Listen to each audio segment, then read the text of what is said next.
That's the way it can come down the pike. Well, I mean, if you wouldn't have had the X-ray, you wouldn't have known either. I mean, but it ties in though, because you saw that UFO. Now, didn't you see also a UFO after you had that implant removed? Oh, I've had 3 close encounters, and I've seen a couple others. I think they're a little farther. I know I've seen one that was way up in the sky and stopped and went away from me, and a couple others. But yes, in 1980. And I'm thinking it's February because this isn't trying to clamp me down on talking about UFOs, is I encountered a second UFO in exactly the same spot I encountered the first one, but I was by myself. And this was a smaller one, looked kind of like a spray plane. And it crossed the road in front of me in the same spot, and I got stopped in the same spot. And when this one went behind the hill, I backed up just like the first one. When I backed up to where I parked the first time, I parked it and said, well, there wasn't there. There was nothing there.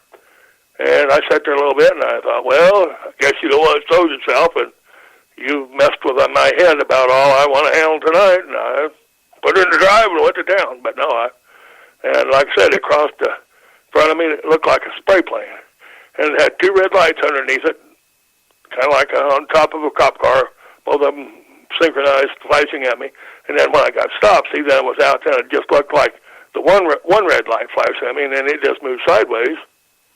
And that's why I backed up. Yeah, but and so subsequently, I kind of quit talking about my UFO encounters then a little bit because, wow, you've seen one and 2 in the same spot with pushing people's limits.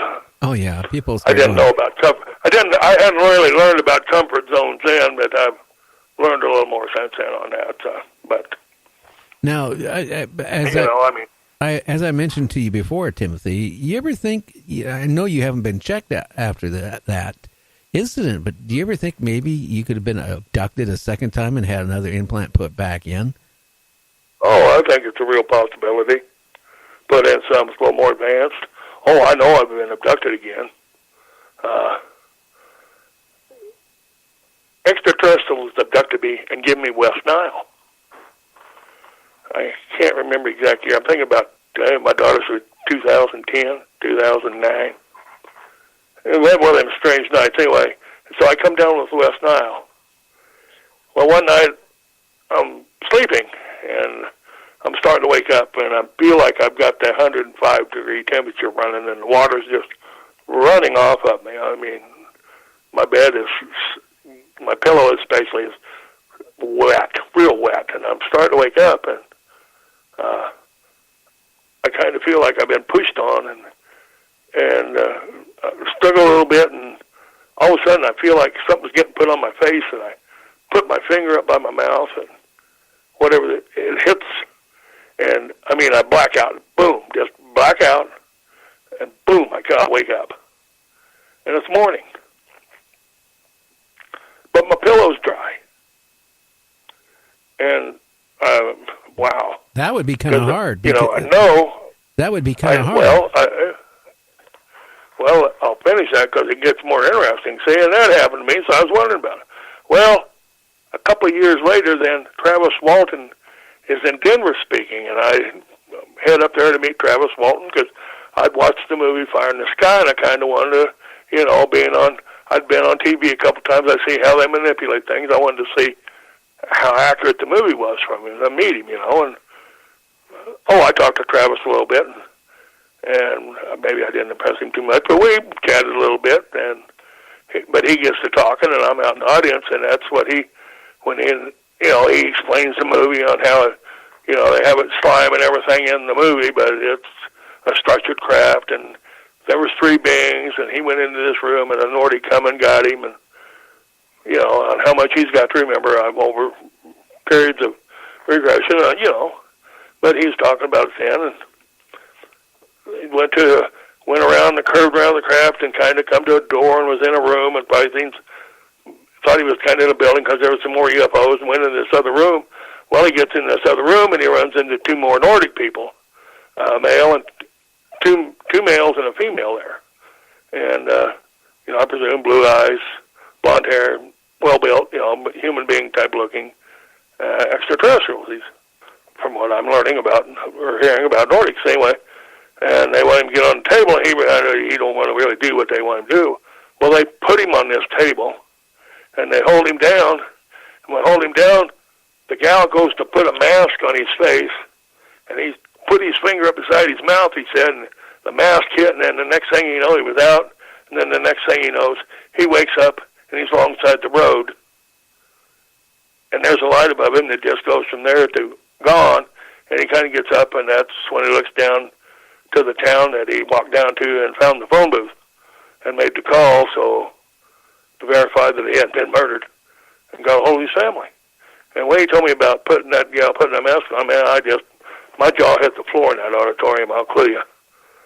So, well, it sounds like that's what they tried doing with you, when you were in that. Because you know what? If you had a high fever, you wake up in the morning, that pillow is going to be damp.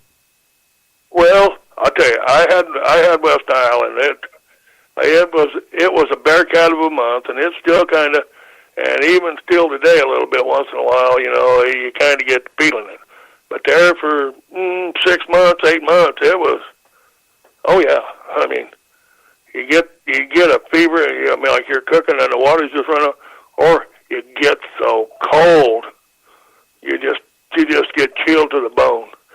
And, I get to looking around. Now, I give me West Isle, but the interesting thing is a lot of people had a lot more problems with the West Isle than I really ever had. There was a lot of other people who had a lot of different health issues come up because of West Isle. And, I kind of look at mine. It was it was a bear cat, but it wasn't that bad a case of West Isle. That's all I can say. Now, I'm going to go back to the implant that Dr. Roger Leir removed.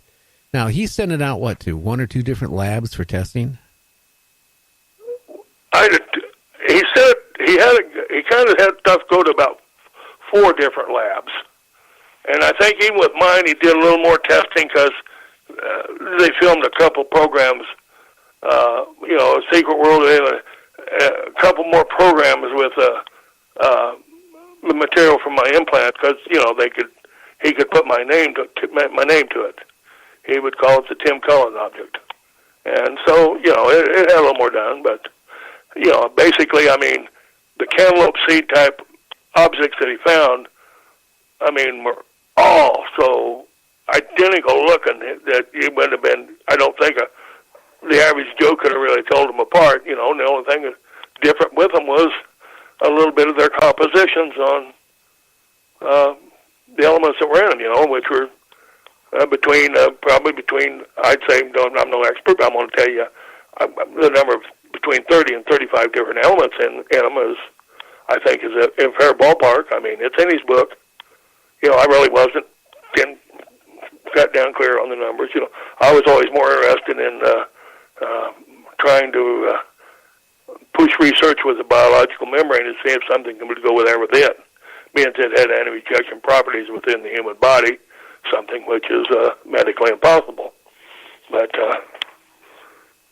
it's quite interesting that they were all like that. Well, too, wasn't the main, the shell of it had a silver-type structure, if I remember right, that they said it was no way it could have been compounded on Earth? Well, the silver, I think, in mine, and I think the nickel, the irons is all meteoric iron, but some of the silver, the isotopic ratios in the metals themselves, they couldn't have formed in the solar system. I don't exactly know how but that, and there was a Robert Coots who was a physicist that did, and he's in goddamn bad health. I haven't heard from him for several years, and he was probably 78 when I left, and I don't know if he's passed or not. But totally, and like I said, that's some of that. Well,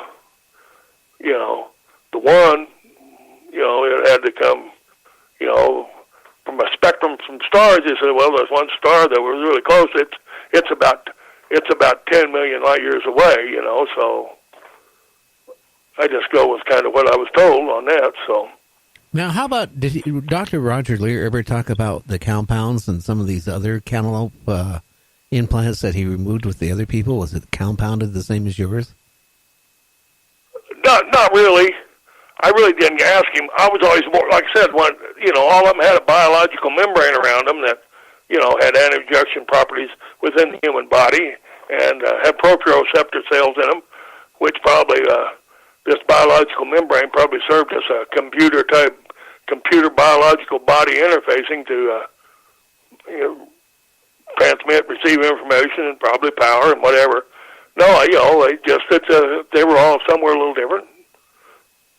Some had more of this, some more of that, and for whatever reasons, we don't know. So yeah, sometimes that was a little more out of my league. I could, I had a friend that was on his third kidney when I had my surgery, and I was always interested in really seeing if that membrane would develop up for at least for kidney transplants, because we need about 70,000 of them a year. If something could be done to make a stopgate measure, or help some people to need dialysis and stuff. I mean, we have a lot of hogs out here in Yuma County, and I was wondering, could we be putting a pig kidney in people and really holding down on their rejection drugs, because my friend taught me a lot about what organ transplant is within a person. And, could they use these kidneys and at least make them functional and do it? I mean, beat a dialysis machine, let them get around a little more or whatever, and be functional all the time, and I always ask about it. And even the congressman I approached, Wayne Allard, Corey Gardner, whoever else I could handle, I always trying to get some answers to, what is the government that I never got nothing there. And after several years, I'm butting my head against the wall, and I see that, well, no wonder I'm not finding out, because the government pays for dialysis for people. So, that's a business, so why would they want to really improve on a cash cow, so to speak? I mean, really just still disgusts me, but, 20 years and I never heard nothing, never even tried nothing, never done nothing. To me, the metallic parts are interesting and quite, but here we got biological membrane, metaceratin, hemoceratin, and protein colliculum, and I have to presume mine had my DNA in it. Each one of them made from that person's biological materials, and nothing get done, nothing even looked at. Pretty sad. Well, and one thing, Timothy, I've read too, some people, scientists say that membrane is actually there to keep the body from rejecting the implant. As you know, if you get a piece of metal into you or whatever, the body after a certain amount of time is going to start rejecting it. And that membrane around it, I think, is, from what I've been reading, yep. They say that it's used, to keep that from rejecting. Your body doesn't know that piece of metal's even there. Right. That's what's kind of disguised it. Got that discussed with me when my surgery was finished, because I was asking, and your body doesn't know it's there. No signs of rejection response at all. At all. That's what's interesting. So, and like I said, that's medically impossible, because, you get something pouring in your body, it's going to want to get rid of it. Oh yeah. It's got to. I mean, there are things that can operate that way, but they're not really good for the good of the host creature that's carrying it. It usually ends up with their demise. And, but like I say, just something as simple as that.